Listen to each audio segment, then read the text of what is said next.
En Ideas para Vivir Mejor, ayudamos a personas que no tienen tiempo a descubrir las claves de los libros sobre bienestar físico, mental y financiero que les gustaría leer. Resúmenes prácticos, concisos y amenos, que puedes escuchar en cualquier lugar.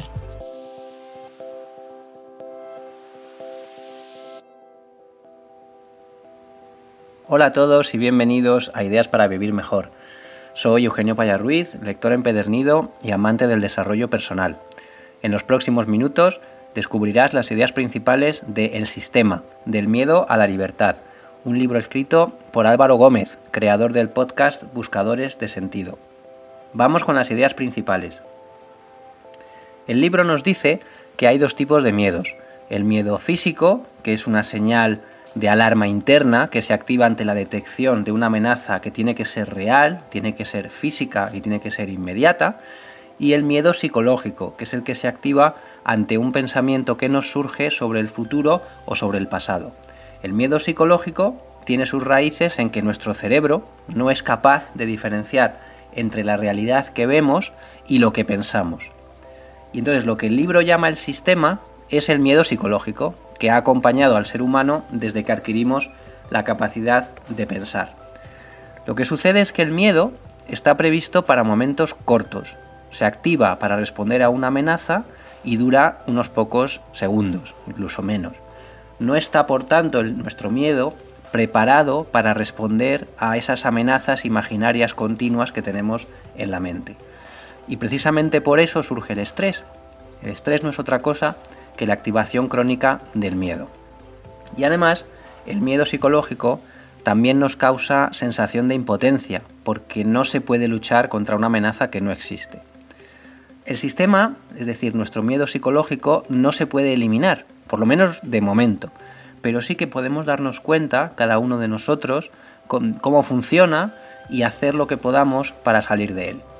Por ejemplo, si detectas el miedo psicológico antes de que active el miedo físico, lo que necesitarás será racionalizar esos pensamientos exagerados que han aparecido en tu cabeza. Si ya sientes miedo en el cuerpo sin haber una amenaza real, eso significa que el miedo psicológico ya se ha convertido en miedo físico. Y ante esto, la única salida es esperar. Uno no puede evitar esos pensamientos, así que lo mejor es no luchar contra ellos y observarlos hasta que se calmen. El sistema o miedo psicológico es también el detonante de todas las inseguridades y bloqueos que originan los problemas que tenemos cada uno de nosotros. Si creemos en el sistema, si le hacemos caso, si seguimos ese miedo, este nos promete mantenernos en la llamada zona de confort. Y eso nos alivia ligeramente nuestro miedo a sentir miedo. Pero al mismo tiempo, ese estadio en la zona de confort permanente, pues nos produce dolor. ¿Por qué? Porque en la zona de confort nunca pasa nada, y estar en ella supone quedarse quieto repitiendo siempre lo mismo y haciendo oídos sordos a todo aquello que uno siente. En realidad, la zona de incertidumbre, en la que no sabemos qué es lo que nos va a suceder, pero donde tenemos todas las puertas abiertas, termina siendo la verdadera zona cómoda del ser humano y donde nos sentimos más vivos. Y es que se puede vivir seguro y en paz aceptando que la vida no es predecible, aceptando que en cualquier momento puede pasar cualquier cosa, buena o mala. Así que necesitamos, como especie, ensanchar los límites de nuestra incertidumbre, porque nadie es capaz de saber lo que va a pasar y por supuesto no podemos predecir nuestra vida. Esa es la razón por la que las personas que tienen la mente rígida se sienten mal constantemente o tienden a sentirse peor que el resto del mundo, porque sus ideas fijas se ven una y otra vez desbordadas por los acontecimientos, desbordadas por la realidad. La mente rígida quiere adaptar la vida a sus ideas y en realidad lo único que podemos hacer es lo contrario, adaptar la mente a lo que suceda en cada momento, a la realidad. Y luego, claro, como tenemos ese miedo psicológico, nos metemos en un estado de alienación. La alienación, como dijimos en el capítulo anterior, es el estado mental y emocional que uno siente cuando de manera habitual nos invade el miedo psicológico. Y no deja de ser otra cosa que un aviso de nuestra inteligencia para comunicarnos que lo que estamos viviendo va en contra de nosotros mismos. Y sin embargo, se respira en la sociedad la idea de que los objetivos se consiguen porque uno hace cosas que realmente no quiere hacer, y así sufriendo es como consigue su objetivo. Por ejemplo, cuando entrevistan a un futbolista que acaba de ganar un título, siempre surge la palabra sufrir, ¿no? Hemos sufrido mucho, tal. Es decir, la idea impregnada en la sociedad es que para ganar, para conseguir algo, para llegar a tus objetivos, tienes que sufrir, tienes que pasarlo mal. Y esa idea, que es incorrecta, a lo que nos lleva es a que, como seres humanos, tendemos a elegir, sin darnos cuenta, los caminos con mayor dificultad para llegar a las cosas. Y lo que tenemos que pensar es que la persona que sufre porque no le encaja lo que está viviendo. Y es que el sufrimiento o la alegría que experimentamos en nuestra vida siempre es proporcional al caso que le hacemos a nuestra conciencia. Pero claro, pensamos que lo normal es sufrir y que lo lógico, por tanto, en la vida es, pues eso, sufrir, sentirse mal, etc.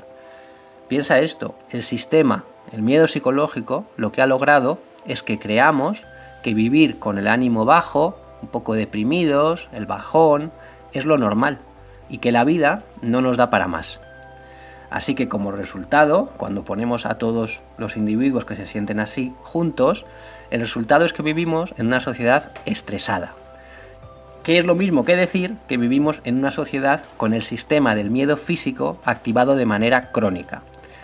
Y una vez más, el estrés no es más que el mecanismo de alarma que usa nuestra inteligencia corporal para avisarnos de la existencia de un desequilibrio en la manera en la que estamos viviendo. Y generalmente ese desequilibrio viene porque no estamos, haciendo o actuando de la manera en la que sentimos ni de la manera en la que pensamos. Es decir, que se produce un desequilibrio entre lo que pensamos, lo que sentimos y cómo actuamos. Y el estrés no es un castigo de nuestra inteligencia corporal, es más bien un aviso que nos permite o que nos debería permitir girar y virar el rumbo de nuestra vida hacia el cambio y hacia conseguir que esos tres parámetros estén en la misma dirección. Y mucha gente lo que hace ante esta sensación, en lugar de buscar esa coherencia interna, es, tiende a acumular cosas materiales.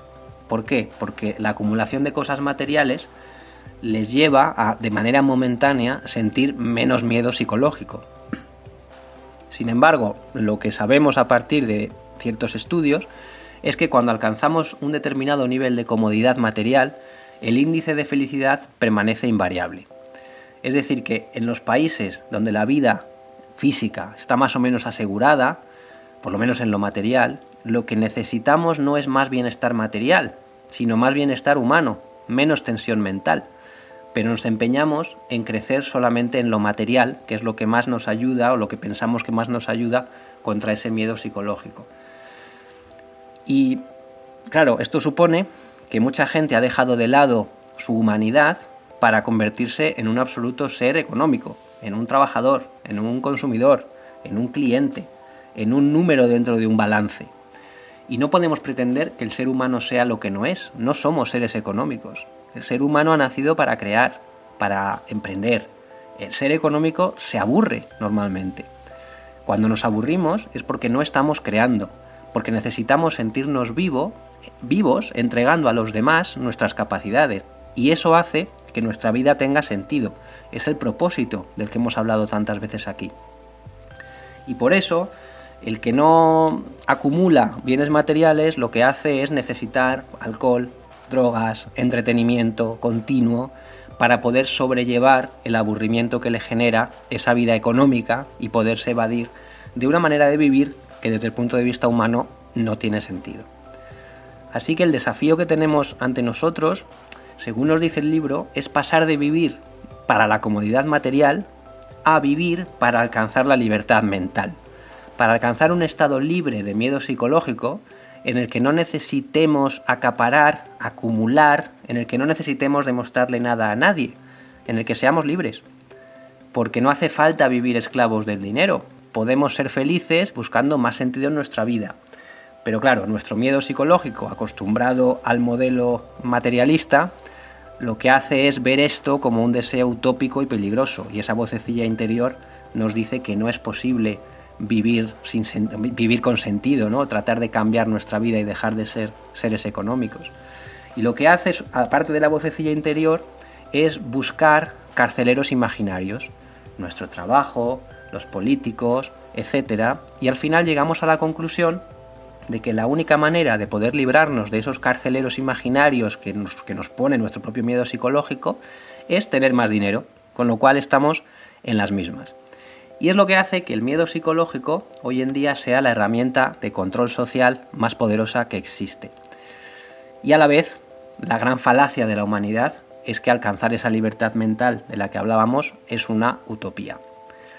Madurar es pasar de vivir según el miedo psicológico a vivir actuando según lo que verdaderamente creemos. Piensa que si ahora mismo miras a tu alrededor y no hay nadie apuntándote con una pistola, eso significa que eres libre, tanto mental como físicamente, para ejercer dentro del respeto a los demás tu voluntad. Y la libertad mental no depende de que nos den permiso los políticos, no depende de que nos den permiso en el trabajo. La libertad mental depende de cada uno y solamente uno decide si a través del miedo psicológico cede esa libertad a los demás.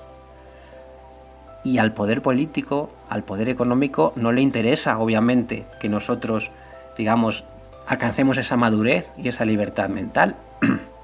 Porque una persona que es mentalmente libre es también impredecible y resulta peligrosa para conservar lo que es el statu quo, porque ha superado la estructura social que se basa en el miedo psicológico. Vive sin conflicto interno y a cada momento hace, dice, cree aquello en lo que realmente cree en conciencia. Y eso al final es salud. Puede ser tan sencillo como queramos, puede ser incluso tan sencillo como preguntarse en cada situación que afrontemos en la vida si lo que vamos a hacer lo hacemos por miedo o porque es algo en lo que verdaderamente creemos. También puede ser no hacer las cosas motivadas por dinero, sino por algo más humano, por amor, por ayudar, porque me siento bien haciendo algo, porque siento alegría haciéndolo, porque me gusta. Ojo, no estamos diciendo que no se pueda tener ingresos por hacer aquello que te sientes bien haciendo, o que te genera alegría, o que te gusta. Pero es que a veces confundimos el ánimo de lucro con el ánimo de subsistir. Hacer algo sin ánimo de lucro, lo que significa es que no quieres obtener de ello nada más allá de lo que necesitas para vivir en paz. Otra cosa es acumular dinero cuando ya tenemos lo suficiente para vivir. Eso es distinto y diferente a ganar dinero para vivir. Y luego otra de las cosas que también podemos hacer para intentar dejar de lado el miedo psicológico es pasar de la queja a la acción. Porque en el miedo se confunde el hecho de actuar con el de quejarse. Incluso, nos dice el libro, hemos llegado a creer que la queja equivale a una acción que dará solución a los problemas. Y ya sabemos que la queja no produce ninguna energía nueva, no produce nada. Y no solamente eso, sino que quema rápidamente tu energía y nos deja exhaustos. Por supuesto no hablamos de la queja ante una injusticia, que sí que es una acción positiva, sino que hablamos de la actitud de queja que al final suplanta la toma de decisiones real.